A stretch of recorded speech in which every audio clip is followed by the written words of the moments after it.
Entonces, con el ejemplo de diseño que viene en el capítulo 4, si recuerdan hasta la última clase ya habíamos calculado la cantidad de material que se va a ocupar en el transformador, es decir, ya habíamos dimensionado las bobinas, ya se dimensionaron el núcleo, las arcadas del núcleo, que está hecho de núcleo enrollado, recuerden.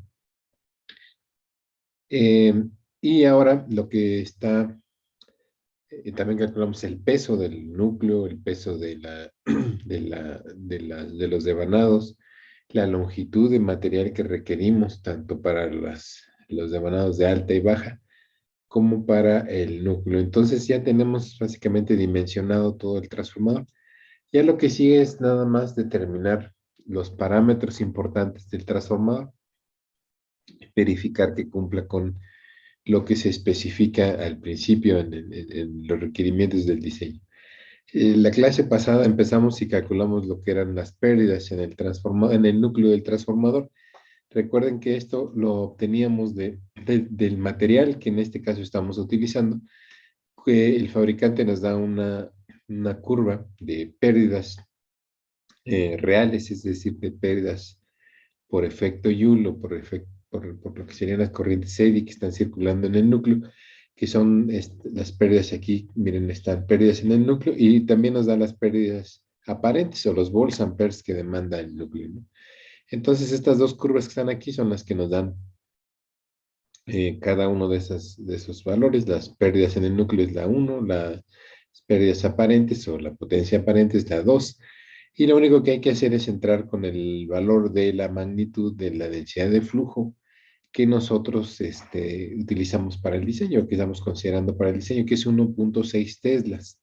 Entonces aquí está la entrada en teslas, si ven esta parte de aquí abajo es la entrada en teslas, y aquí están los valores de no, perdón, aquí está la entrada en teslas, ¿no? En kilogauss, aquí están, sería 1.6, y entonces hay que ver dónde corta las curvas de potencia o pérdidas del núcleo y pérdidas aparentes, y aquí estaría el valor de este lado de esas pérdidas. Entonces, esto es kilogramo, pérdidas por kilogramo. O sea, cuántos watts se disipan por cada kilo de material del núcleo o cuántos volts amperes se están acumulando ahí o se están demandando por el núcleo por cada kilogramo. Entonces aquí están de esta tabla, de esta curva, sacamos estos valores. Para el caso de las pérdidas reales o activas sería 1.32 watts por cada kilo del núcleo, mientras que la potencia aparente o pérdidas aparentes en el núcleo serían 1.98 amperes, volts amperes por kilogramo. Ya conocemos el peso del total del núcleo, ¿no? Entonces nada más habría que multiplicar por estos dos valores para obtener esas pérdidas. Sin embargo, les decía la vez pasada, hay que agregarle un poquito, un factor ahí para pues, asegurarnos que no vaya a haber mucha diferencia. El 10%, se le agrega el 10% a la manufactura del núcleo, perdón, a las pérdidas se le agrega el 10% porque se puede considerar que existen por ahí daños, tal vez durante el proceso, les decía, a veces el corte de la laminación puede llevar a generar ciertas imperfecciones que incrementen un poco estas pérdidas. Entonces, un factor de destrucción del núcleo se considera del 10% y por lo tanto, pues nada más hay que multiplicar estos valores que obtengamos ya totales por 1.1, que sería incrementarle el 10%. En el caso, por ejemplo, de las pérdidas activas en el núcleo, sería el 1.32 watts por kilogramo por el peso total del núcleo por 1.1 nos da 254.97 watts. Las especificaciones, dice aquí de la norma, fijan que debe de ser 255, apenas estamos, si ven, pero se cumple con este valor de no más de 255 watts de pérdidas en el núcleo. Los volts amperes, aquí nada más sería lo mismo, multiplicar 1.98 volts amperes por kilogramo por el peso total del núcleo por 1.1 para agregar el 10% de destrucción en el núcleo que puede incrementar un poco las pérdidas. Entonces nos dan una potencia aparente de 382.45 volts amperes. Entonces, estos valores de pérdidas aparentes y activas en el núcleo están calculadas, recuerden, para el transformador de 75 kVA. El peso total que tenemos aquí es el peso de todas las arcadas, de todo el núcleo. Entonces, esto, si lo queremos ver por fase, nada más sería dividir estas pérdidas que tuvimos, ya sean las reales o las aparentes, entre 3 y obtendríamos el valor de los volts amperes o de los watts que se disipan por fase. Una vez que ya tenemos eso, podemos calcular la corriente de excitación, muchachos. Es decir, estas pérdidas, recuerden que en el núcleo son unas pérdidas constantes. Las tenemos en el transformador sin carga o cuando en plena carga prácticamente no cambian estas pérdidas, ¿no?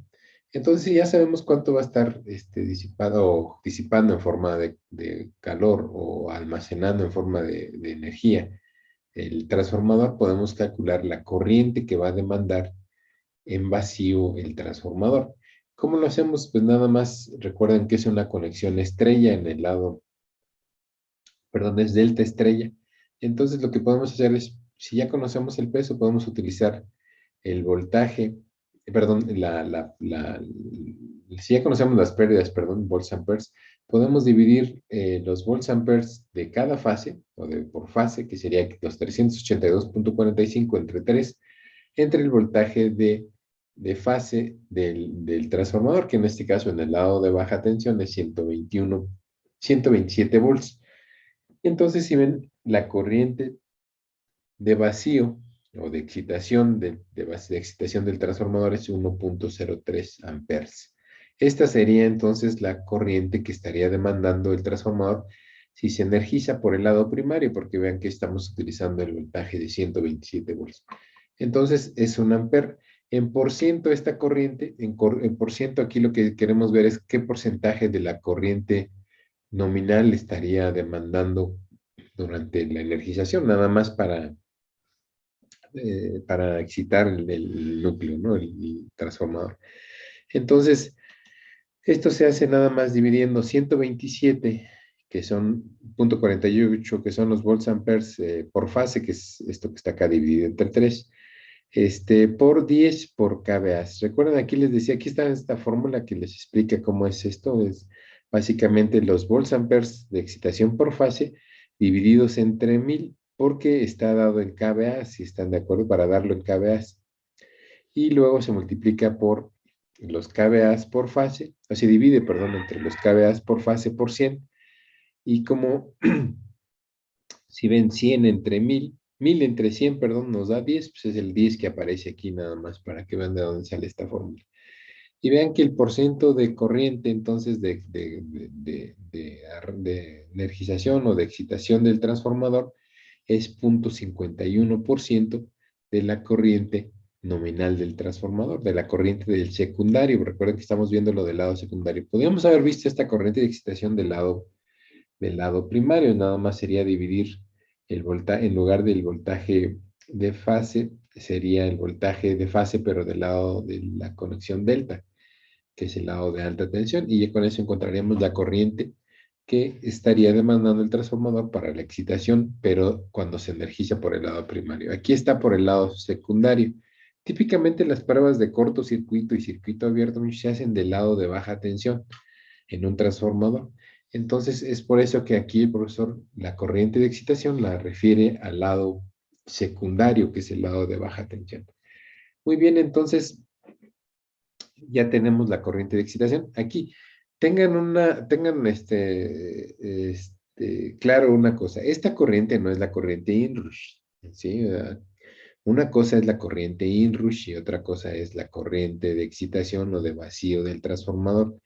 La corriente inrush es el proceso transitorio o la corriente transitoria que se genera durante el proceso de energizar un transformador. Cuando ustedes energizan un transformador, demanda una corriente muy elevada. No sé si lo han visto por ahí en sus cursos de, de, este, bueno, lo debieron haber visto en conversión, pero también en protecciones, lo están viendo, no sé si les han platicado, o si no lo han visto, lo van a ver en protecciones 2 creo que se dice. También la corriente de excitación del transformador es la corriente de inrush o de excitación, sí, de la inrush, vamos a llamarle así, porque también se puede confundir con esta de excitación. Es la corriente que demanda el transformador cuando ustedes lo conectan, ¿no? Lo energizan. Esa corriente es muy alta, ¿no? Esa sí puede ser de varias veces la corriente nominal. Es un transitorio muy rápido, pero se pasa, ¿no? Pasa en un periodo muy corto de tiempo, es decir, nada más tiene un periodo de duración, después del cual, si está sin carga el transformador, va a regresar a un amper, que es la corriente que requiere para formar pues, los campos magnéticos, para excitar el núcleo. Entonces, no confundan, por favor, esta corriente de excitación del transformador en vacío con la corriente inrush. La corriente inrush es bien importante, muchachos, porque, bueno, es una corriente muy alta. Las protecciones del transformador deben de saber o de estar calibradas para que cuando ustedes energicen el transformador y se eleve esa corriente, o se genere esa corriente muy alta, sus protecciones identifiquen que es la corriente de energización y no una corriente de falla. Porque si la corriente de energización del transformador es muy alta y las protecciones la detectan como una falla, pues van a operar y van a abrir el circuito, van a abrir la alimentación del transformador y entonces no lo dejan que se energice, ¿no? Entonces, sí, ya les había platicado, ¿no? Cómo identifican los relevadores que esa corriente no es una corriente de falla, sino una corriente de excitación, de energización. ¿Cómo se identifica? ¿Se acuerdan que les platiqué? ¿Alguien sabe? A ver, recuérdenlo, yo se los comenté alguna vez aquí cuando estábamos viendo armónicos. Les dije que la corriente de energización de un transformador tiene una característica específica que la diferencia de otro tipo de corrientes en un transformador. ¿No se acuerdan? Les decía yo que la corriente de excitación o de energización, perdón, o inrush, tiene una componente armónica de segundo orden muy elevada, es muy alta, es prácticamente la componente más importante en la corriente de excitación. Entonces, de excitación, de energización. Esa corriente entonces tiene segundo armónico, muchachos, segundo armónico. Fíjense, a diferencia de las corrientes por saturación del núcleo, que son terceros armónicos. Recuerden, los armónicos que estuvimos viendo, todos son armónicos impares, ¿verdad? Todos esos armónicos que veíamos que deformaban la onda por la curva de saturación eran de armónico impar. Pero la corriente de energización o inrush, esa tiene un componente de segundo armónico. Además, es muy elevada la corriente de excitación. A ver si ahorita tengo tiempo, al final les muestro unas imágenes de corrientes de excitación. Es muy elevada, ¿no? Varias veces la corriente nominal, la corriente de inrush o de energización. Entonces, los relevadores utilizan esta característica para identificar cuándo es una corriente inrush y no una corriente de cortocircuito por una falla en el transformador.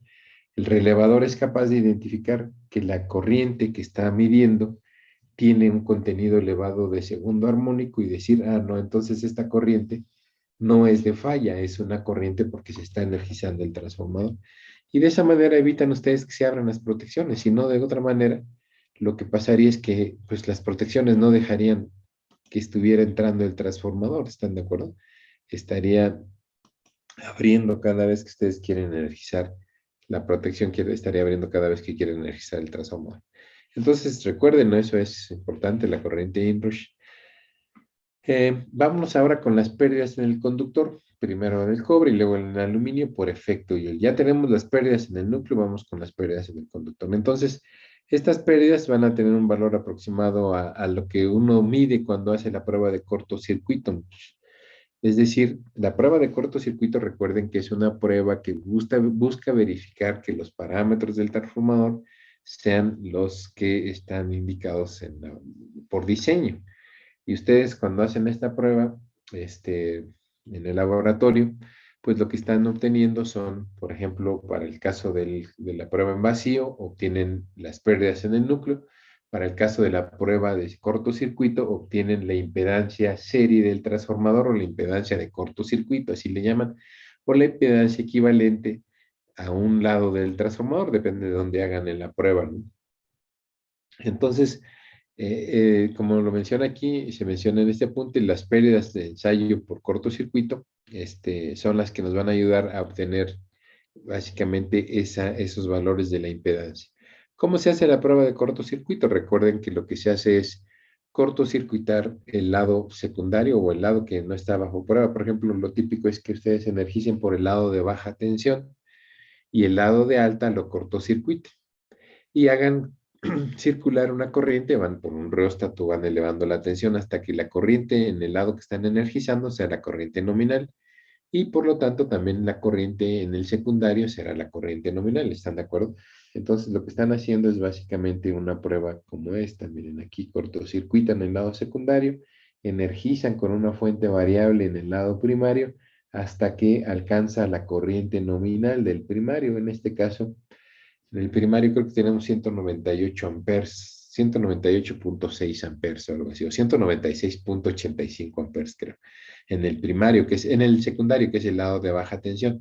Típicamente la prueba de cortocircuito se hace del lado primario, del lado de baja tensión, para tener fuentes de baja tensión y alta corriente. Entonces es más fácil tener una fuente de baja tensión que una de alta, ¿no? O sea, para esta prueba de cortocircuito. Entonces lo típico es que se energice por el lado de baja tensión y el lado de alta tensión sea el que se cortocircuite.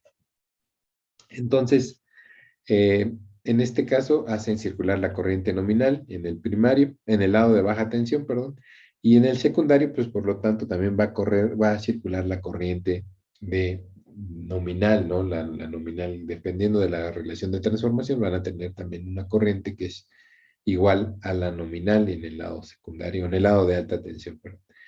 Entonces, ya que tienen esa corriente, ustedes miden la tensión de cortocircuito en el transformador, es decir, cuántos volts requieren para que circule esa corriente en el lado donde están aplicando la prueba. Esa tensión es muy pequeña porque no está en cortocircuito el devanado del secundario, ¿no? Entonces, con unos cuantos volts ya hacen que circule esta corriente nominal y entonces esa tensión se llama tensión de cortocircuito. Anda siempre como en el orden del 5%, a lo mejor, de la tensión nominal del primario, es decir, de los 127 volts que van a aplicar, que sean la tensión nominal del primario, del lado de baja tensión, perdón, ustedes aplicarían alrededor del 5%, es decir, como unos 5 volts, un poquito más, como 7 volts, depende, ¿no? De la tensión del transformador, pero anda en unos cuantos volts, del 3 al 5% tal vez. Entonces, si bien es muy poca tensión, pero es la que miden cuando hacen la prueba de de cortocircuito. Y con eso ya pueden calcular la impedancia del transformador. Nada más dividen voltaje entre corriente y ya obtienen el valor de la impedancia, si están de acuerdo, vista desde el lado donde están aplicando la prueba. En este caso, si es del lado de baja tensión, sería la impedancia vista desde el lado de baja. Entonces, eso hay que verificarlo en el diseño, a ver cuál es esa impedancia, cuáles son las pérdidas. La impedancia serie, recuerden, está formada por una parte real, perdón, la impedancia de cortocircuito, la impedancia equivalente vista desde el lado que están haciendo la prueba sería una parte real y una parte imaginaria, que sería la reactancia de dispersión, XL. Y la R serían las pérdidas en el conductor. Entonces, aquí están una tabla donde nos especifican cuáles son las pérdidas en vacío y las pérdidas totales permitidas en watts en los devanados del transformador. Aquí están para transformadores monofásicos, para transformadores trifásicos. En el caso del transformador trifásico que tenemos aquí, nosotros es de 75 kVA. Aquí están las pérdidas, estas son del núcleo, perdón, porque son bueno, aquí están en vacío y las totales. En vacío son las del núcleo, 255 watts, mientras que las pérdidas totales, que ya son las las pérdidas en el núcleo más las pérdidas en los devanados no debe de ser mayor de 1142 watts. Entonces ya vimos hace ratito, vimos que las del núcleo eran 240 y tan, 54.9 creo, ¿no? Justo alcanzaba a estar por abajo del valor recomendado. Ahora vamos a verificar cuánto valen las pérdidas, pero en el conductor. Para eso, lo que hay que hacer es calcular, pues, las pérdidas por efecto Joule, es decir, las pérdidas reales, y luego las pérdidas por la reactancia, ¿no? La reactancia de dispersión, que son básicamente los volts amperes reactivos que tiene el transformador. Pero más que interesarme los watts y los volts amperes reactivos que tenemos en el transformador, lo que me interesa más bien son los parámetros, es decir, la resistencia serie y la reactancia de dispersión. La resistencia es fácil calcularla, la podemos calcular nada más multiplicando la resistividad en el caso del primario, perdón, el lado secundario, que es el de baja tensión, multiplicamos su resistividad por la longitud del conductor que tenemos en un devanado entre su sección transversal. Entonces, para el caso del aluminio, la resistividad es de 0.0284 ohms por milímetro cuadrado por cada metro de longitud. Esta es la resistividad del aluminio. Entonces, pues lo único que tenemos que hacer es multiplicar esa resistividad por la longitud total del devanado de baja tensión, que es la lámina de aluminio, y que habíamos visto que era de 13.91 metros, la longitud total del conductor de lámina, entre la sección transversal de la lámina. Si recuerdan, eran dos láminas, una de calibre 28 y una de calibre 34, que sumadas daban una sección transversal de 117.81 milímetros cuadrados.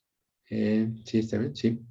Y entonces, lo que tenemos que hacer nada más es aplicar esta fórmula para encontrar la resistencia que tendríamos en el devanado de baja tensión, que es la lámina de aluminio, y entonces encontramos que es 0.003353 ohms. Aquí está, miren, la sección transversal, aquí se calculó, aquí está calculada la sección transversal.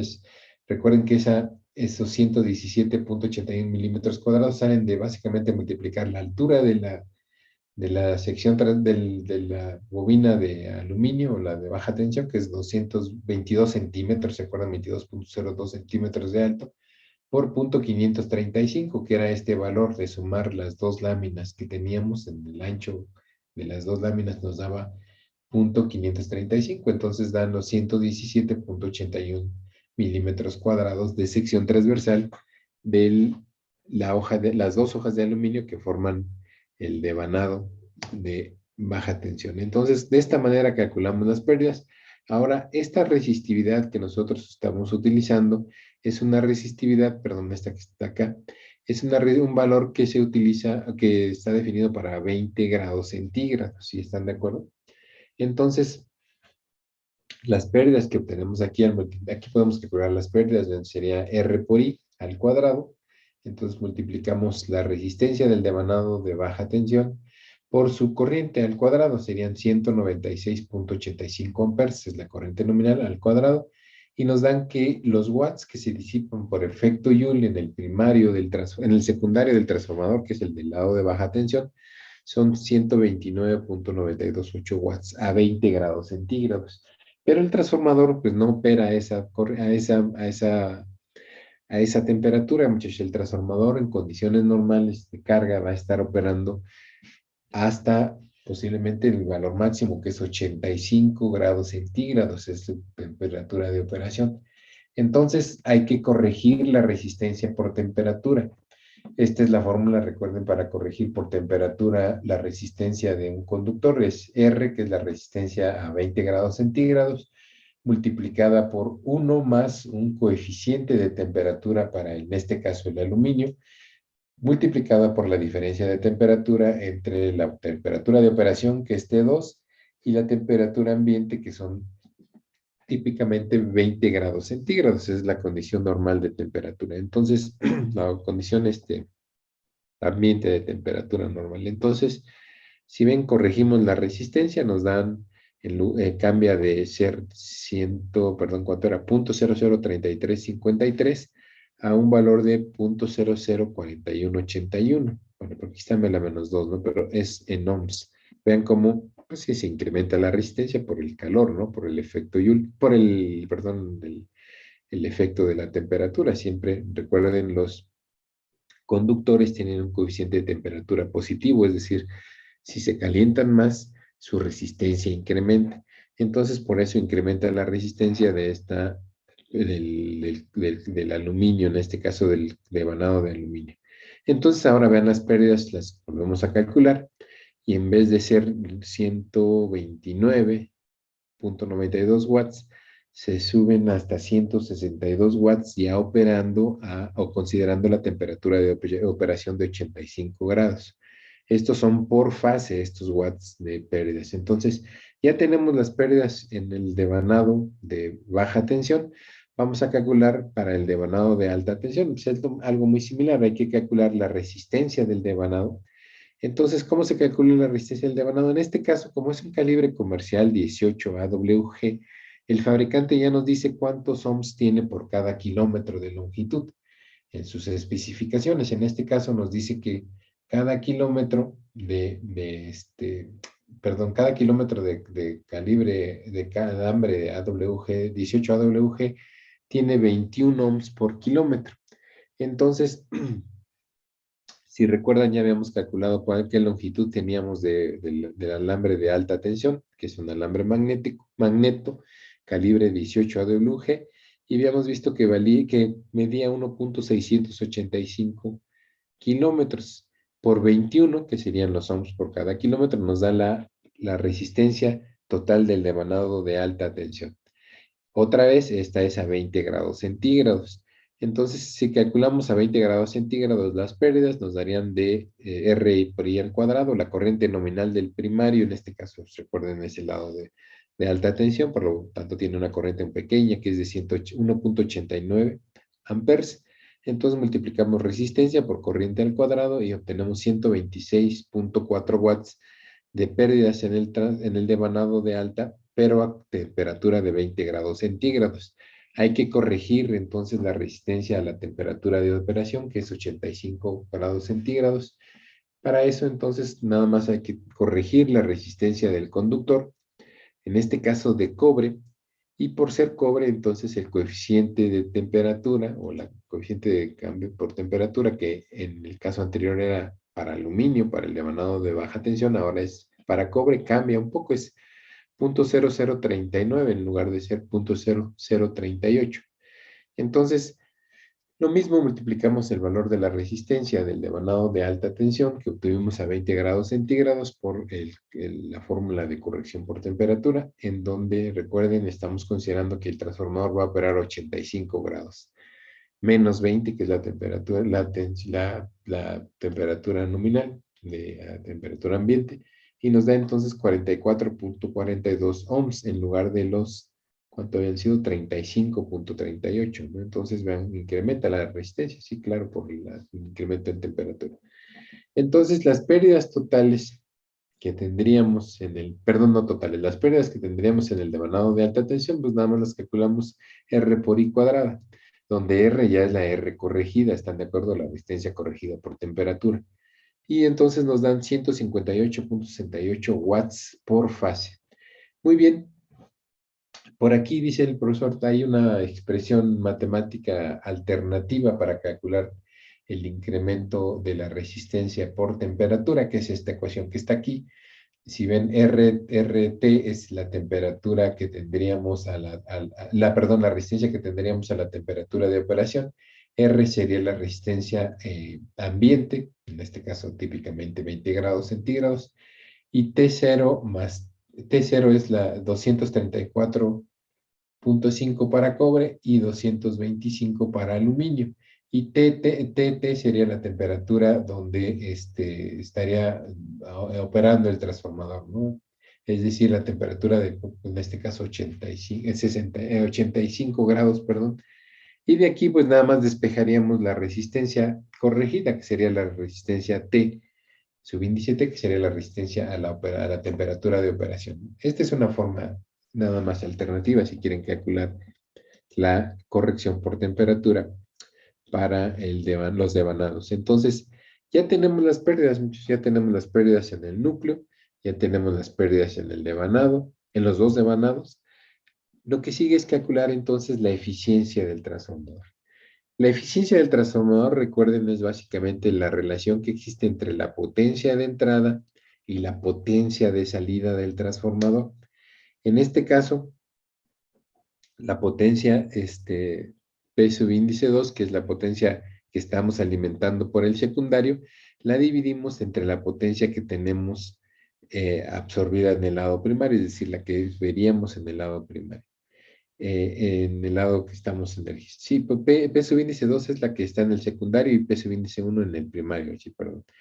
Ahora, fíjense, la potencia 2 que tenemos a la salida, que es la potencia que estaríamos viendo ya en el lado secundario, suponiendo que estamos energizando por el lado primario, entonces la dividimos entre esa misma potencia más las pérdidas. ¿Están de acuerdo que la potencia de entrada del transformador P subíndice 1 está definida por la suma de las pérdidas que salen en el lado secundario del transformador, más lo que se pierde en el transformador? ¿Qué se está perdiendo? Pues las pérdidas en el acero, en el núcleo, y las pérdidas en el conductor. Aquí le pone pérdidas en el cobre, pero bueno, se recuerdan que también tenemos aluminio, ¿no? No es nada más cobre. Pero esto nos daría entonces la relación entre la potencia que sale y la potencia que entra. ¿Están de acuerdo? Recuerden que la potencia que entra es la potencia que sale más las pérdidas que tenemos en el transformador. Entonces dice la eficiencia a factor de potencia unitario, es decir, suponemos que el transformador está alimentando una carga que tiene un factor de potencia 1. Para un transformador trifásico será entonces, aquí está la fórmula que ya se había visto en capítulos anteriores, sería la potencia que entra. ¿Cuánto entra? Pues 75 kVA, si están de acuerdo, por 1, esa sería la potencia de entrada, de salida, perdón, que tendríamos en el lado secundario. Estamos alimentando una carga, a plena carga, el transformador está alimentando una carga que le demanda 75 watts en este caso, porque es factor de potencia 1. Entonces vean, aquí se multiplica por el factor de potencia 1. Esta es la potencia aparente, pero multiplicada por 1 nos dan la potencia real, que es, porque el factor de potencia es 1, nos dan 75,000 watts o 75 kilowatts. Esa sería la carga que está entregando el transformador, o la potencia que está entregando el transformador. Ahora, para que esa potencia salga por el secundario del transformador, pues la tenemos que alimentar por el primario, si están de acuerdo. Pero además, también tenemos que alimentar las pérdidas que tenemos en el transformador para que salga los 75 kilowatts. Entonces, nada más sería, pues, para sacar la eficiencia, el porciento de eficiencia sería dividir la potencia que entregamos sobre la potencia que se entrega más las pérdidas. En este caso, vean que las pérdidas se multiplican por 3 porque las habíamos obtenido por fase, ¿no? Entonces, los 84,5 son las pérdidas por fase, en el núcleo, por fase son 84,85.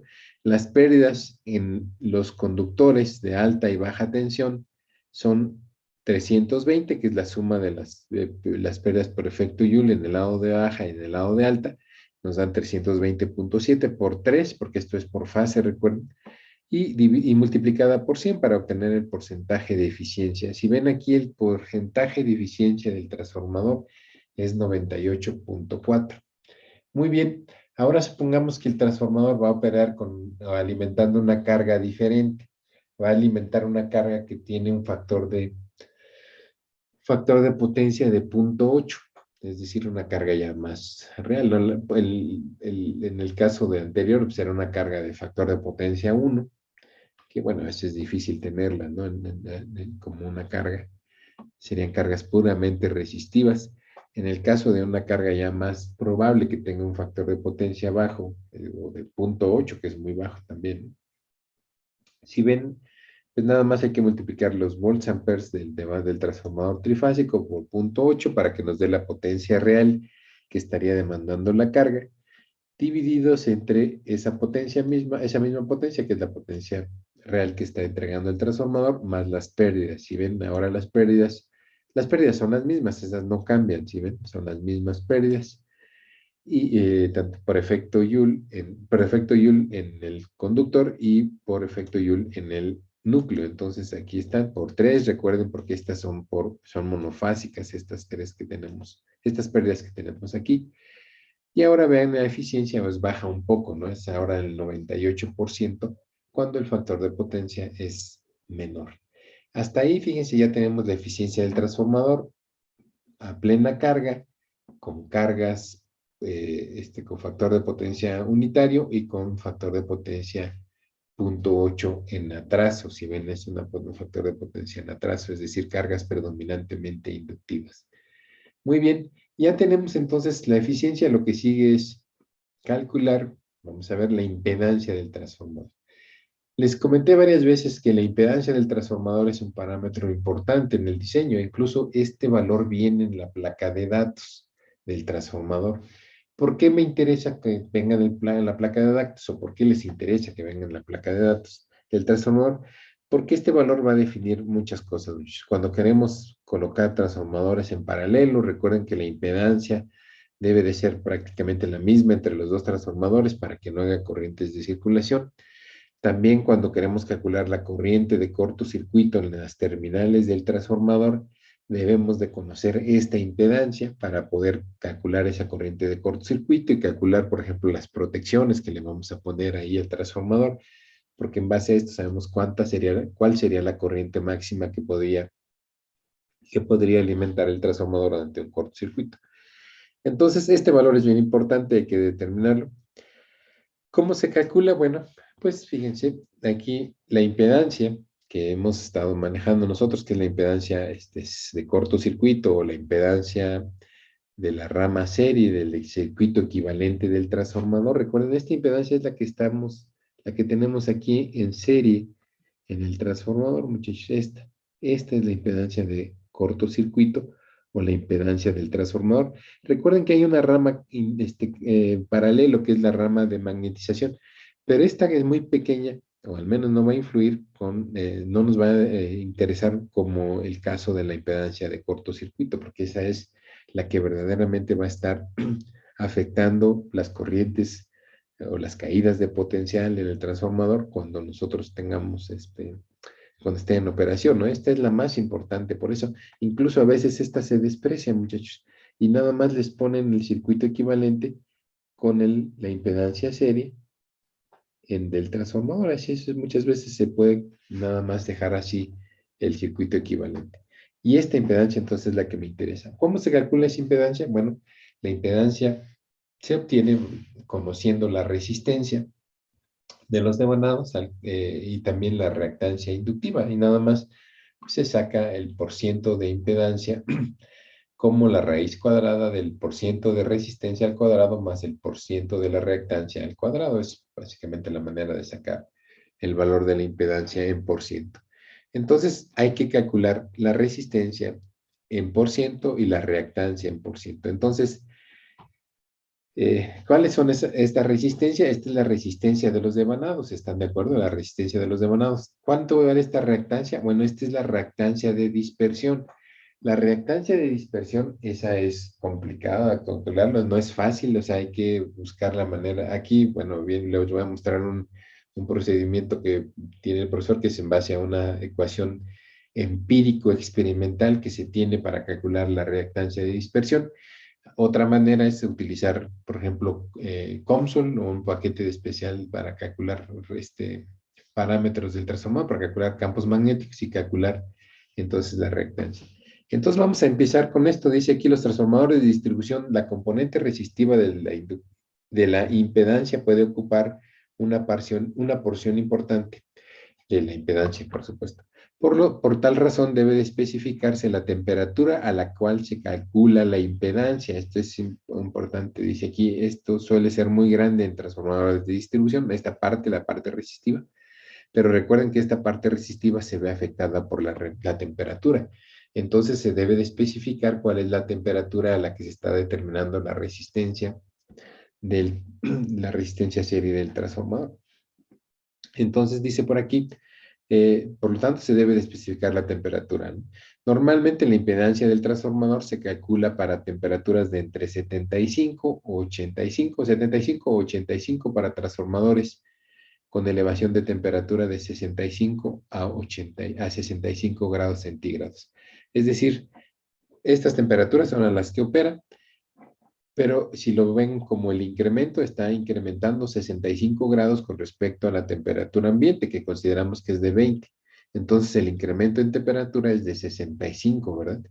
Por eso cuando multiplicábamos por el factor de corrección por temperatura, recuerden que se multiplicaba por 85 menos 20, que son los 65, que es el incremento en temperatura que tiene el transformador cuando está a plena carga o en operación con plena carga.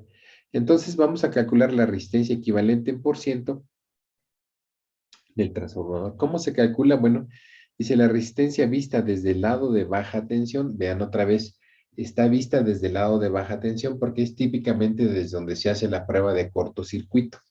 Entonces, si yo conozco ya las pérdidas en el conductor, que recuerden que fue I cuadrada por la resistencia equivalente, entonces podemos despejar la resistencia equivalente.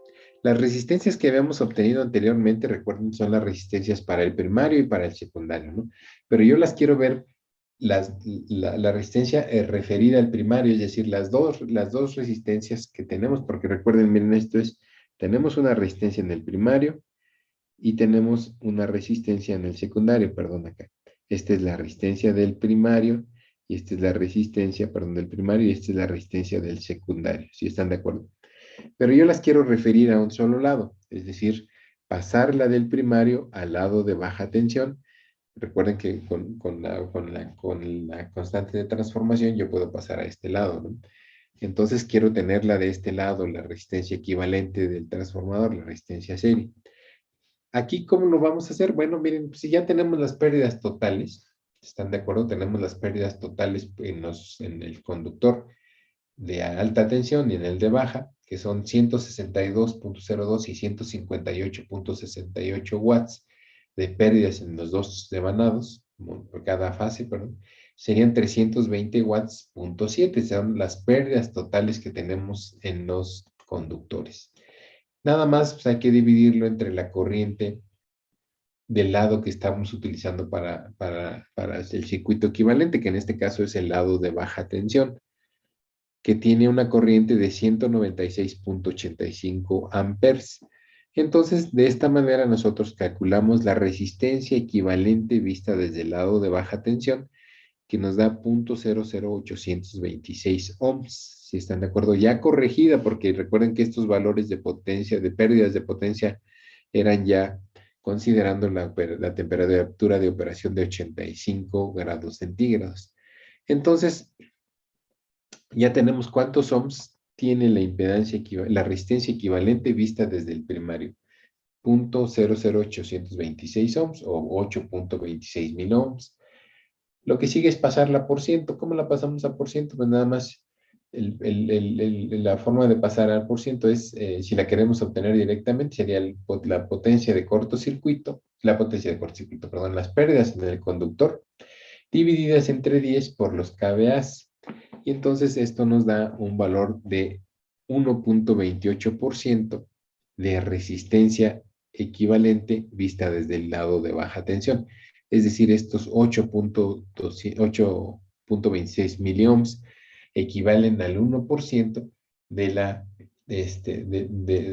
por ciento, perdón, de resistencia del transformador. Es 1.28. Nada más recuerden, se hace de esta manera, se dividen las pérdidas entre 10 por la potencia monofásica de cada uno de los devanados, o la potencia de cada fase, que son 25, y nos obtenemos entonces el valor de la impedancia por ciento. Si ven aquí esto, muchachos, está referido a la impedancia. Vean, porque estoy haciendo esto, miren. Aquí es resistencia equivalente. Bueno, déjenme borrar aquí. Esto es igual a tener lo siguiente, miren, sería, voy a utilizar esta potencia de cortocircuito, perdón, aquí es potencia de de conductor PCC entre 10 veces que los KVAs. Entonces, si ven, aquí tendría 10 por los KVAs, que serían la corriente en el ICC, la corriente de cortocircuito, por la tensión de operación del transformador, que sería BCC. Así está. Al cuadrado, no, perdón, esto no es al cuadrado. Esto es igual a, bueno, ahorita nada más por 100, ¿no? Esto me quedaría, no, así está como está aquí. Si ven esto que tengo aquí, aquí lo que tenemos, potencia sobre corriente, me da voltaje, ¿están de acuerdo? Voltaje, sí, voltaje me da potencia. A ver, déjenme ver qué era lo que les quería decir aquí. Potencia, sí, voltaje sobre potencia. A ver, espérenme, nada más que quiero ver cómo, para mostrarles que básicamente lo que estamos haciendo es dividir la resistencia, este valor de resistencia, entre la impedancia, que es el voltaje sobre la corriente. Aquí esto me queda, déjenme ver, esto me queda voltaje, espérenme aquí, que veas, voltaje por corriente, está bien. Y aquí, déjenme ver dónde está lo que les quería mostrar. Bueno, aquí me quedaría, esto me quedaría como voltaje, ¿verdad? Potencia de cortocircuito sobre corriente sería voltaje. No, pero entonces aquí se está eliminando. No, aquí déjenme mostrarles nada más. Esto es igual a lo que estamos haciendo es dividir el valor de la resistencia equivalente desde el secundario, dividido entre la impedancia del transformador, que la impedancia del transformador la podemos calcular como voltaje entre corriente. Y esto es lo que estamos haciendo aquí básicamente. Referir, porque ustedes podrían decir, el 8.28% de qué? ¿De qué es esa resistencia? Es el 1.28% de la impedancia total, de la impedancia del transformador cuando está alimentando la plena carga, es decir, toda la impedancia todo lo que estaría alimentando, cuando está alimentando a plena carga, pues el voltaje serían, por ejemplo, el lado de baja serían 127, entre la corriente nominal, que son 196, permítanme, déjenme ver si tengo una calculadora por aquí, pero miren, dividan los 127 entre 196 y les va a dar una impedancia. Ese valor de impedancia lo utilizan para dividir esta resistencia entre este valor de impedancia y les tiene que dar el 1.28%, o más o menos cercano. Pero aquí el profesor lo usa con una fórmula así, que a veces no está muy clara, pero es básicamente lo que están haciendo. Están refiriendo este porcentaje de resistencia en los devanados a la impedancia de carga completa, que es el voltaje sobre la corriente que están alimentando. La corriente nominal, el voltaje nominal sobre corriente nominal. Esa es la referencia para ponerlo a por ciento. ¿Sí? Entonces, este sería el valor de la resistencia en por ciento, 1.28. Ahora, para el caso de la reactancia de dispersión en por ciento, dice por aquí, existen fórmulas empíricas, esta es más complicada de obtenerla, no es fácil porque hay que definir cuánto vale el flujo de dispersión y eso es complicadísimo verlo así de manera analítica. Se tienen que hacer simulaciones, por ejemplo, o en base a experimentación y a la experiencia, determinar cuánto puede valer esta reactancia. En este caso, el profesor utiliza esta ecuación para determinar el porciento de reactancia referida, en este caso puede ser al lado secundario, que es como lo queremos, y que depende de lo siguiente. Miren, depende esta fórmula, les digo, no sale así de alguna expresión analítica más básica, sino que es una función que se ha determinado en base a experimentación y también a la experiencia, ¿no? Aquí está en función de la frecuencia, vean, depende de la frecuencia, depende de las longitudes. Miren, aquí VM es el promedio de las longitudes de las vueltas de baja tensión y alta tensión en milímetros, es decir, la suma de las dos longitudes de los conductores, del de alta y el de baja, divididas entre dos. Entonces, recuerden que esta era la longitud que teníamos por fase. Aquí están entonces ya las longitudes de las vueltas, las longitudes promedia de las vueltas, perdón, las longitudes medias de las devanados. Aquí están ya promediadas, 702.4 milímetros. Alfa, gamma, perdón, que es una ecuación que está en función de estas constantes A más C entre 3 más B y alfa que es A más B más C entre 3 más HP más HS entre 2 que es la longitud de la trayectoria media, la trayectoria del flujo disperso. A, dice, es el espesor promedio de las bobinas. Si ven, aquí estamos tratando de calcular cuánto valdría la trayectoria del flujo disperso. Y esto está en función de la construcción del devanado, del núcleo, perdón, aquí está, del núcleo y de los devanados, perdón. Entonces, en este caso de los devanados, ¿no? Porque van a definir ya, el núcleo está en función, los devanados están en función del tamaño del núcleo. Entonces, estas constantes son básicamente dimensiones de las bobinas. Miren, ese es el espesor promedio de la bobina de alta tensión, de baja tensión. B es el espesor del espacio alta-baja, es decir, qué separación tenemos entre los dos devanados. C es el promedio de la bobina, del promedio de la bobina de alta tensión en milímetros, el espesor promedio, perdón. BT es el volts por vuelta que tenemos y NAB es el número de espacios de alta-baja. En este caso nada más tenemos uno para los devanados concéntricos que estamos utilizando. NAB que es igual a 2 para 3 devanados concéntricos. En este caso nosotros tenemos 2 nada más, entonces aquí nada más vamos a usar N igual a 1. Entonces esto hay que sustituirlo aquí para obtener el valor de la reactancia de dispersión del transformador que estamos nosotros analizando. Y entonces, como ya tenemos todas estas dimensiones, las separaciones entre devanados o ancho, las dimensiones, la longitud de las vueltas, por medio de las vueltas, podemos encontrar la reactancia de dispersión en por ciento, sustituyendo esos valores y nos da de 2.29%. Si ven, esto no es una fórmula que tenga una forma, o que les digo que podamos analizar analíticamente y ver de dónde sale. Esto básicamente es en base a una aproximación empírica. Se han puesto a trabajar con varios modelos seguramente y han medido la reactancia de dispersión y la han relacionado con estas variables. Y han definido que entonces la reactancia de dispersión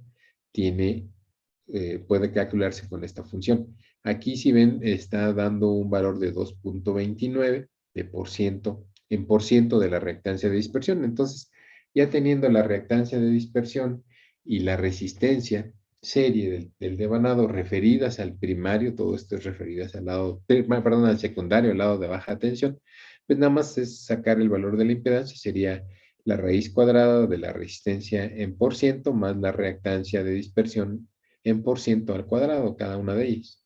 Y obtenemos que la impedancia serie del transformador o la impedancia de cortocircuito vista desde el lado de baja tensión es 2.61%, que de acuerdo a la tabla 4.3 que teníamos por ahí al principio, que recomendaba valores de reactancia de dispersión o reimpedancia del transformador de entre 2 y 3%, pues estamos viendo que se cumple, ¿no? Está en 2.61. Entonces, ahí ya tenemos el valor de la impedancia del transformador, que es bien importante, 2.61. Fíjense, les comento, ahorita estamos calculando, unos compañeros de ustedes están calculando estos parámetros, pero en base a elemento finito. Y estamos viendo que este valor difiere, o sea, con elemento finito difiere. No decimos que esté mal, esta fórmula ha sido probada muy probablemente con muchos diseños, ¿no? Muchos diseños y se sabe que pues, es una buena aproximación. Pero nosotros estamos encontrando que la impedancia nos sale de 1.9.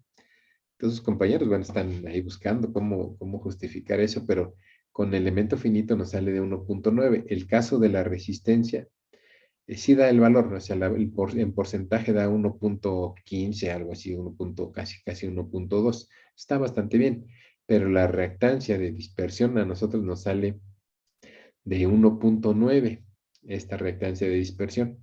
Entonces, o 1.80 y tantos. Al sacar la impedancia les da abajo del 2%. Entonces, bueno, ahorita estamos viendo qué es lo que está pasando, ¿no? Si esto está mal, que no creo que esté tan mal, o sea, no es esta fórmula empírica, les digo, no es una fórmula así que nada más se haya sacado de la manga. Seguramente hay muchas mediciones detrás de esto y se han encontrado que pues, son valores cercanos seguramente. Entonces estamos viendo ahí, sus compañeros están trabajando en eso, espero que sí puedan terminar de corregir esto, porque sí les da un poquito menos, o menos del 2% la impedancia serie, ¿no? Pero la pueden calcular con elemento finito, que es algo a lo mejor que les platico en la última práctica del laboratorio con COMSOL. Les voy a mostrar cómo es que esto lo podemos calcular con COMSOL, la reactancia y las pérdidas. Y bueno, finalmente ya tenemos entonces la impedancia, pues podemos calcular cosas como la corriente de cortocircuito que tendríamos en las terminales del transformador y que pues debe de soportarlo, ¿no? Cuando hay un cortocircuito en sus terminales, ¿cuánto es la máxima tensión, la máxima corriente que va a circular a través del transformador? Entonces, BCC hace referencia a la tensión que habría al aplicar al bobinado, que habría que aplicar al devanado o el bobinado, pero devanado en el primario para que estando el bobinado secundario en cortocircuito, circule por la intensidad secundaria nominal. Entonces, esto lo podemos expresar en por ciento y tendríamos entonces la corriente de cortocircuito que estaría alimentando el transformador, si queremos calcularla, ya teniendo este, en la impedancia, pues podemos calcularla fácilmente, ¿no? Aquí no la pide, pero es básicamente la misma, la corriente de cortocircuito, la podemos calcular, el voltaje de cortocircuito, la multiplicamos, luego lo obtenemos nada más multiplicando la corriente nominal por la impedancia y ya tenemos este BCC, si están de acuerdo. Entonces, es la manera de poder obtener la corriente de cortocircuito. Eh, Regulación de tensión. Bueno, ya tenemos entonces la impedancia, ya tenemos la eficiencia. Vamos a ver cuánto vale la regulación del transformador de este diseño.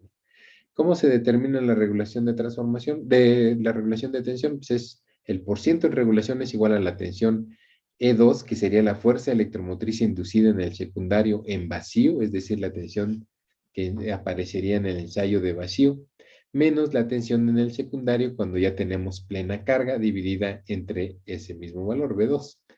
Entonces, para calcular la regulación de tensión se requiere conocer el valor de la resistencia equivalente referida al secundario, que es el lado de baja tensión. Entonces, tenemos que la resistencia equivalente ya la conocemos en por ciento, pues nada más hay que obtenerla en ohms, sería multiplicarla por el voltaje en el secundario, en las terminales del transformador, dividida entre la corriente nominal o la corriente que vamos a estar alimentando por 100. O también aquí hay una ecuación equivalente que es la potencia de las pérdidas en el conductor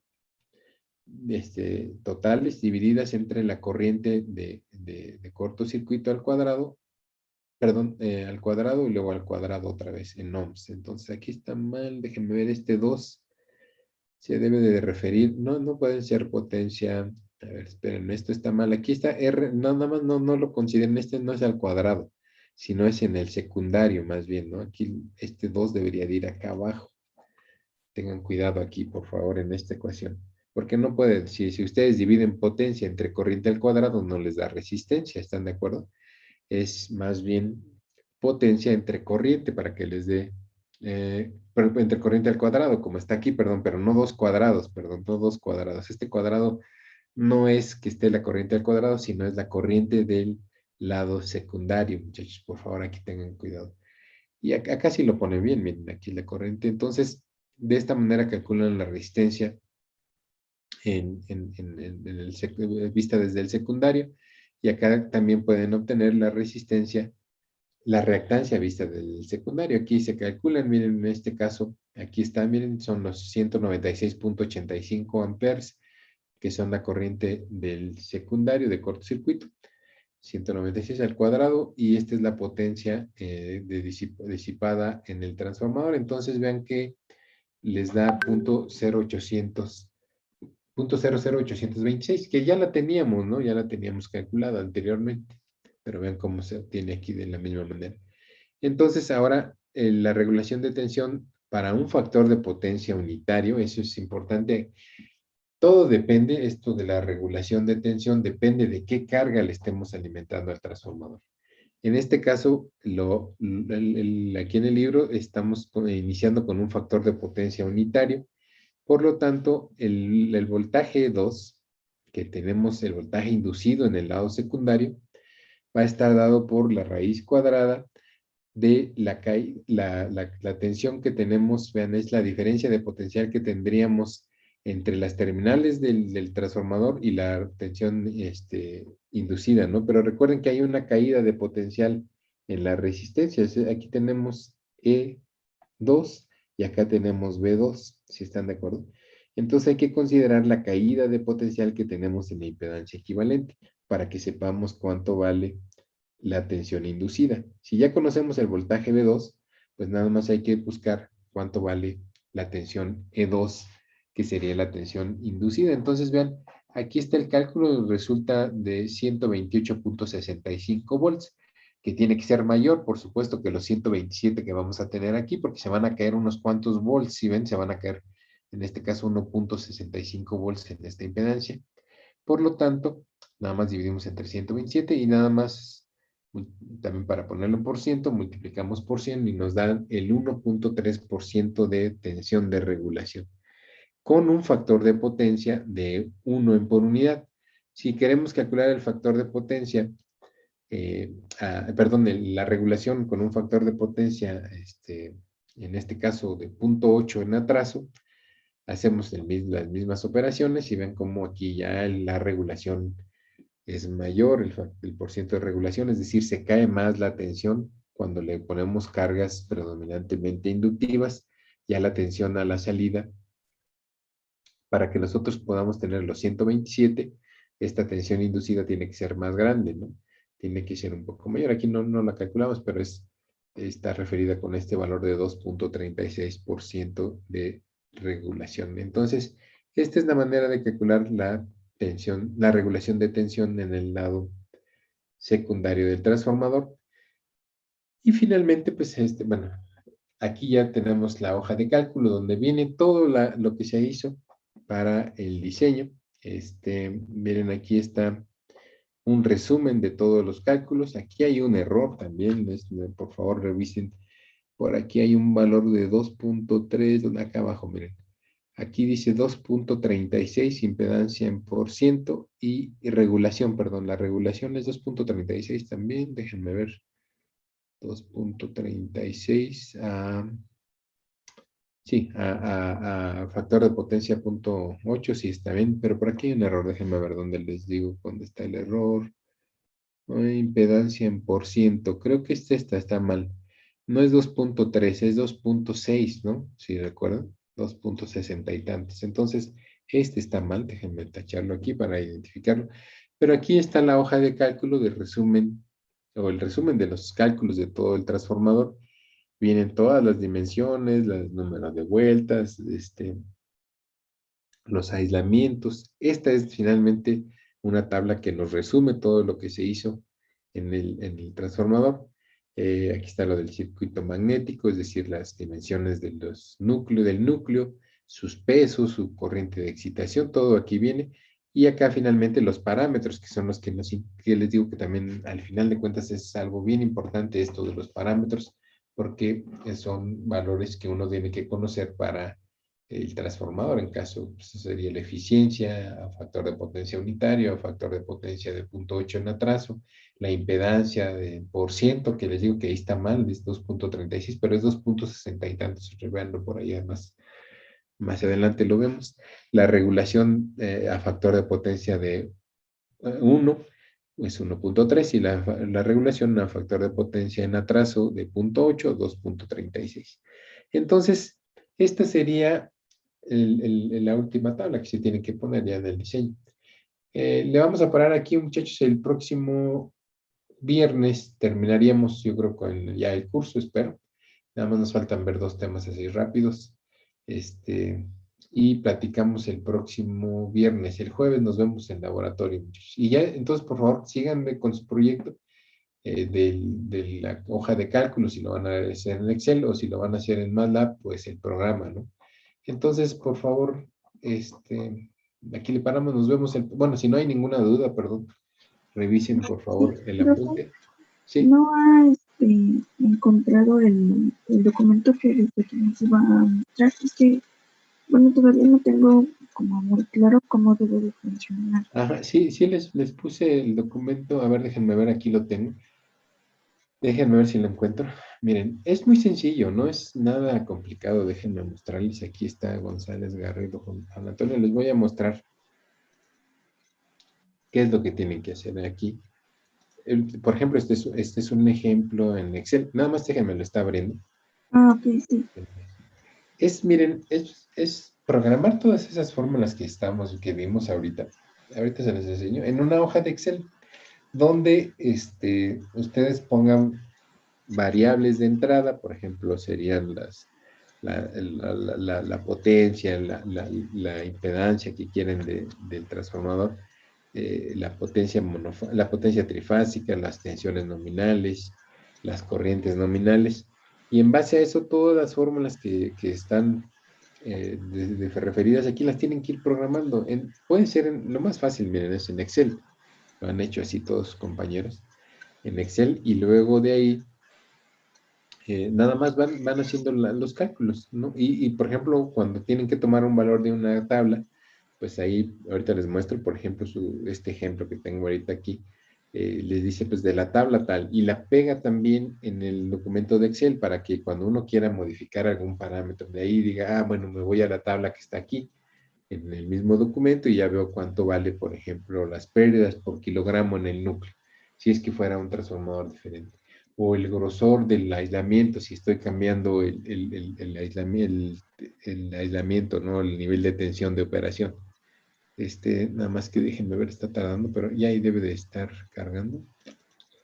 Déjenme, ahorita ya lo hago, muchachos, perdón, es que sí está media lenta mi máquina, pero ahorita ya lo debe de estar abriendo, permítanme un minuto y les muestro, aquí está cargando bien. Les muestro a qué se refiere. No es nada complicado, o sea, la verdad es que sus compañeros todos los han hecho muy bien, algunos muy buenos programas o muy buenas hojas de cálculo, algunas más sencillas, ¿no? Que no, eso, bueno, también se va a ver reflejado en su calificación, así que traten de hacerlo. Si saben manejar Excel bien, pues yo creo que es una, y si no, pues aprendan, ¿no? Es una cosa que tienen que utilizar, es muy útil para muchos problemas que tienen en ingeniería, cálculos en ingeniería que son repetitivos y que pueden hacerlo, por ejemplo, como está aquí, miren, este es el diseño de un transformador, bueno, es el programa. Aquí vienen, por ejemplo, su compañero pone primero, aquí está la hoja de resumen de cálculos, si la ven, aquí está la hoja de resumen de cálculos, que es la que acabamos de ver, pero acá vienen todos los cálculos, aquí miren, por ejemplo, déjenme mostrarles aquí. Vean, aquí esta está referida a la casilla esta que dice cálculos J8, o sea, este valor lo obtiene de acá de cálculos, ¿sí están de acuerdo? Y acá en cálculos vienen todas esas ecuaciones. Aquí miren, por ejemplo, esta J8 era la ecuación J8, aquí está el número de espiras en la posición 5. Y si ven, pues nada más es meter las fórmulas que requieren para calcular la tensión, en el número de espiras para cada posición del tap. ¿Qué más? Por ejemplo, el voltaje. Bueno, pues aquí está también, aquí les ponen la fórmula, cómo se calcula. Donde una otra cosa que puedan aquí ustedes ver, los calibres. Bueno, aquí fíjense, vienen los calibres, vienen de un dato de una tabla, ¿no? Por ejemplo, qué calibres van a utilizar, el número de laminaciones, de vueltas, todo lo va a ir calculando en función de las fórmulas, muchachos, que metimos. Acá están las tablas, miren, acá están todas las tablas que ocupó y nada más como referencia las pone aquí, ¿no? En función, eso es fácil, muchachos, nada más vayan haciendo aquí, por ejemplo, este compañero tenía muy buen manejo de Excel, podía hacer todos los cálculos metiendo fórmulas, ¿no? Así como les dije, y refiriendo a las casillas que requieren. Entonces, esto Esto lo pueden hacer, les digo, así, completo como está aquí, lo pueden hacer un poco más simplificado, pero vean, estas son las fórmulas básicamente que va metiendo su compañero. En las tablas aquí, vean que maneja el valor de las tablas cuando requería un valor de aquí, pues ya nada más le dice de la tabla tal en la pestaña de tablas y datos, pues toma el valor de J5 o F8, por ejemplo, para el caso de este nivel de tensión. Por ejemplo, esos eran 13.2, 15, ¿no? Que era así le iba dando el valor que requería, nada más con la referencia a la casilla, nada más. Entonces, hay otros compañeros que no, que lo ponen directamente y dicen, bueno, el valor de este valor se toma de la tabla tal y es tanto, pero lo deben de especificar por ahí en los cálculos, decir, bueno, fíjense, esta tabla, este valor lo obtuve de tal manera, y aquí le ponen, miren, incluso comentarios, ¿no? El valor B, prueba de potencial inducido, puede cambiar en las hojas de tablas y datos. Es decir, ustedes pueden cambiar los factores, los valores que quieran, ¿no? Este es un buen proyecto, o sea, este es un bueno, espero que así lo hagan ustedes, un buen ejemplo de cálculo del transformador. Entonces, lo pueden hacer así, lo pueden hacer en MATLAB si quieren. La idea es, muchachos, miren, que ustedes tengan todo la hoja de cálculo para cuando quieran cambiar algo. Por ejemplo, si aquí yo le cambiara a la potencia y le pusiera 80 volts amperes, kilovolts amperes, para potencia del transformador, que me cambiara todo lo que se requiere, ¿no? Es decir, me va a cambiar perfiles, diámetros, me va a cambiar a lo mejor dimensiones, todo lo que me cambie, pues nada más con cambiarle este valor se podría hacer automáticamente.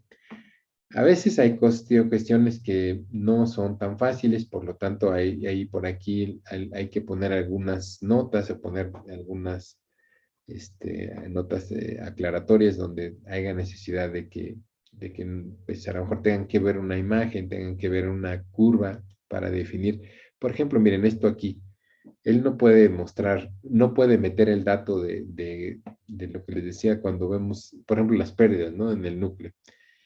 Si es a 1.6 teslas, que son 16 kilogauss, no puede entrar con la tabla, o sea, con el programa no puede entrar a ver esto de aquí, ¿no? Estos valores. Entonces los tienes que meter así a mano y decir, ve a la tabla, a la figura tal y ve cuánto valen. Entonces ahí tienes que poner algunas notas que indiquen de dónde se sacan los datos. Pero no está tan complicado, ¿eh? O sea, ustedes comienzan a hacer, ya deberían estar haciéndolo, les dije la vez pasada, ya tienen que estar haciéndolo este, en Excel. Les recomiendo Excel porque es lo más fácil.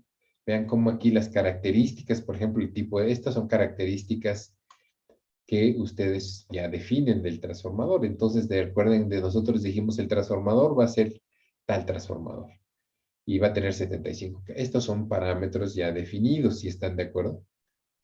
Aquí pues, el compañero dice, miren, los parámetros pueden ser cambiados a través de hacer un clic en la celda derecha. Entonces, aquí ustedes pueden cambiar, miren, el valor de la impedancia. Aquí, espérenme.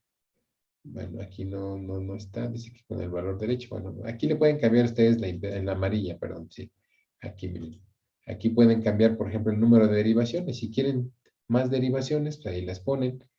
Si quieren una conexión diferente también, aquí pueden cambiar ustedes la conexión delta. ¿Ven? Es bastante, bueno, este es un caso de un trabajo bastante completo. Este muchacho, creo que trabajó su tesis en algo de esto, entonces por eso lo manejó bastante bien. Aquí le pueden cambiar la potencia, ¿ven?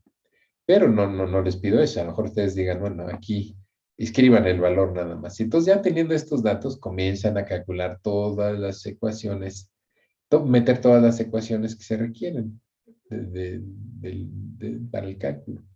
Por ejemplo, aquí están viendo el calibre del devanado de alta tensión, calibre de devanado de baja tensión. ¿Qué más? El área, cómo la calcula el área neta. Pues esto lo pueden ir viendo ustedes en las ecuaciones que hemos visto. Les digo, lo pueden hacer así, lo pueden hacer más sencillo. Ustedes deciden cómo lo hagan, así, pero la cosa es que puedan calcular los valores que vimos que al final se reportan en la tabla de resumen aquí. Pero no se preocupen, inténtenle, empiecenle, van a ver que la van a hacer. Todos lo hacen, siempre lo hacen. Digo, a algunos les cuesta más, a algunos menos, pero siempre todos los compañeros terminan haciéndolo muy bien. Entonces, por favor, ustedes empiecen la cosa. Cualquier duda, pues ahí entre ustedes o si me quieren preguntar, pero les digo, no hay mayor problema que, que ir metiendo las fórmulas, ¿no? Ustedes ya saben cómo meter fórmulas en Excel, seguramente alguna vez lo han usado. Entonces, eso es básicamente lo que tienen que hacer. Por supuesto, vean si pueden pegar las imágenes aquí o pueden poner la referencia, es decir, este valor se tomó de tal imagen o de tal figura, del capítulo tal, de la página tal, pero también los pueden pegar. La idea es que alguien pueda utilizar este mismo programa en Excel sin necesidad de tener el libro, ¿no? Pero si no, pues pónganlas aquí como referencia nada más. Es decir, tal figura se tomó ese valor, de tal figura se tomó este valor. Y ya con eso van obteniendo el problema. No es mucho, miren, cuántos cálculos son. O sea, no vean que no es un trabajo que les va a llevar más que a lo mejor 2, 3 días y ya la tendré. Bueno, pónganse a trabajar en eso, ¿no? Por favor, comiencen, hay que ponerle con eso. Sí, ¿Sale? profe, gracias. ¿Y para cuándo tenemos que entregarlo? Es para el día del examen parcial, muchachos, para el día del examen parcial, tercer parcial, que creo que es, no sé si tenemos fecha, pero ustedes ya más o menos saben cuándo es. Ok. Bueno, yo no sé si ustedes saben, pero les pregunto, ¿no saben cuándo es? No, ¿verdad? Que No, no no se han estoy fijado. segura si son la siguiente semana o hasta la otra. Déjenme, yo reviso y les comento, ¿no? Ahorita, el lunes les comento qué día es.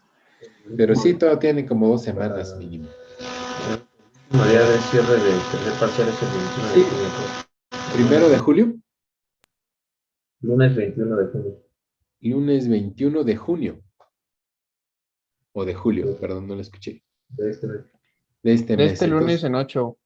sí, pero ya ven que se ha estado cambiando las fechas, ¿no? Entonces tienen 8 o 10 días, yo creo, para hacerlo. Bueno, pues apurarle, muchachos. Espero, a lo mejor van a cambiar las fechas, pero pero bueno, ustedes traten de tenerlo para esa fecha. Por favor, muchachos, pónganse a trabajar en eso. No se asusten, no es tan complicado, ¿eh? O sea, van a ver que no es complicado. Pero bueno, no hay que trabajar, no hay de otra. Miren, nunca he tenido problema con ningún alumno, siempre me las entregan, así que ustedes si le ponen a trabajar lo van a entregar, no se asusten. Ahí la cosa es hacerlo, ¿no? Por favor, muchachos, entonces a trabajar en esto, nos vemos el próximo lunes. Profe, tengo una duda. Sí, sí. No sé si se pueda ir a la página 12 del capítulo 3. Vamos a ver, ¿el capítulo 3 o el 4, perdón? El 4, perdón. Donde estamos viendo ahorita los Sí, cálculos del sí, en transformador. la página, ¿qué me dice? 12 del archivo o 64 de la numeración que trae las hojas. No, perdón. No, sí, No, 64. página 12 del archivo, donde dice cálculo de aislamientos menores. A ver, página 12. Aquí, página 12, cálculo de aislamientos menores. Sí, ahí está. ¿Es esta acá página? Bueno, Ah, o es más abajo. es, Cálculo de aislamiento. ahí Ajá, mero, ahí mero. sí. Dice que para el factor de seguridad puede usarse FS para baja frecuencia y F en impulso. ¿Cuál usamos? No, bueno, es que tú vas a calcular dos voltajes, dos esfuerzos. Uno para la prueba de potencial inducido, que es a baja frecuencia, y otro para el voltaje de impulso. Entonces tienes que utilizar 1.8 para la tensión de la prueba de potencial aplicado y 1.5 cuando apliques el voltaje aquí de la tensión de impulso. En este caso, por ejemplo, mira, aquí está el ejemplo. Creo que aquí lo calculo. No, estas son las fórmulas, no nada más. Aquí Depende de qué voltaje vas a tomar. Si es el voltaje de baja frecuencia, que es la prueba de potencial aplicado, inducido, perdón, es 2 veces la tensión nominal del tap más alto y se multiplica por 1.8. Pero si vas a calcular el esfuerzo que se vería durante la prueba de impulso, entonces aquí es 95 kilovolts y entonces Fs es de 1.5. Porque mira, baja frecuencia es la prueba de potencial aplicado y 1.5 es para la prueba de impulso. Entonces por acá está un ejemplo. Aquí hacen el cálculo. Mira, por aquí está. Aquí está. ¿Dónde está? Aquí está. A ver, déjame ver. Aquí está, mira. Fíjate, aquí está el ejemplo para la bobina de alta tensión. Entonces, esa fórmula es lo que quieres ver es cuánto tiene que soportar el aislamiento en este caso, entre vueltas del lado de alta tensión. Entonces, si ves, aquí dice el voltaje, este sería el voltaje que va a soportar a frecuencia, a baja frecuencia, es decir, a la prueba de baja frecuencia. ¿Cuál es la prueba de baja frecuencia? La prueba de potencial inducido, aquí lo dice, ¿no? Cuando tú aplicas la prueba de potencial inducido, se le aplica el doble de la tensión nominal. En este, bueno, la del tap más alto en este caso, porque es el de mayor tensión, y tú vas a considerar ese caso del tap más alto. Entonces multiplicas, ese sería el voltaje, el doble de la tensión que tienes en ese tap, dividido entre el número de espiras que tienes en ese tap también, y por 1.8, que es el factor de seguridad. Entonces te da que las bobinas o las espiras, el aislamiento entre espiras va a tener un esfuerzo de 22.85 bajo la prueba de potencial inducido, que es la de baja frecuencia.